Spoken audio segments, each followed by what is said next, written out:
চাঁদ দেখার সাপেক্ষে ৬ জুন শুক্রবার মধ্যপ্রাচ্যের বিভিন্ন দেশে পবিত্র ঈদুল আজহা উদযাপন করা হয়েছে। সৌদি আরব, সংযুক্ত আরব আমিরাত, কাতার, কুয়েত, ওমান সহ অঞ্চলটির অধিকাংশ দেশে ঈদের নামাজ ও পশু কোরবানির মধ্য দিয়ে ধর্মপ্রাণ মুসলমানরা তাদের দ্বিতীয় বৃহত্তম ধর্মীয় উৎসব পালন করেন।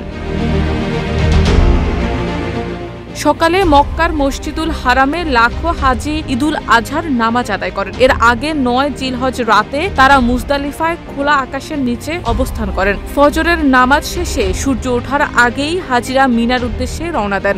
১০ জিলহজ সকালে মিনায় পৌঁছে বড় জামরায় ৭টি কঙ্কর নিক্ষেপ করেন এবং এরপর কোরবানির আনুষ্ঠানিকতা সম্পন্ন করেন। কেউ কেউ ব্যাংকের মাধ্যমে পশু কোরবানি দিয়ে নির্ধারিত সময় অনুযায়ী মাথা মুন্ডন করেন। এর মধ্য দিয়ে হাজিরা হজের ইহরাম থেকে হালাল হন। সিল্কোর সিল্ক অ্যান্ড শাইন, যাতে আছে আর্গান অয়েল ও ওট প্রোটিনের গুডনেস, যা আপনার চুলকে রাখে হেলদি অ্যান্ড শাইনিং। এদিকে বিশ্বের সবচেয়ে বেশি মুসলিম জনসংখ্যার দেশ ইন্দোনেশিয়া সহ মালয়েশিয়া ও ব্রুনেইতেও শুক্রবার ঈদ উদযাপিত হয়। ভৌগোলিক অবস্থানের কারণে অস্ট্রেলিয়ায় সবার আগে ঈদের কার্যক্রম শুরু হয়। যুক্তরাষ্ট্রেও শুক্রবার ঈদুল আজহা পালিত হচ্ছে। অন্যদিকে বাংলাদেশ, ভারত, পাকিস্তান, মরক্কো ও মৌরিতানিয়া সহ কয়েকটি দেশে একদিন পর অর্থাৎ ৭ জুন শনিবার ঈদুল আজহা পালিত হবে। ইউরোপের অনেক দেশেও ভৌগোলিক ব্যবধান অনুযায়ী ঈদ উদযাপন হবে ঘণ্টাখানেক দেরিতে।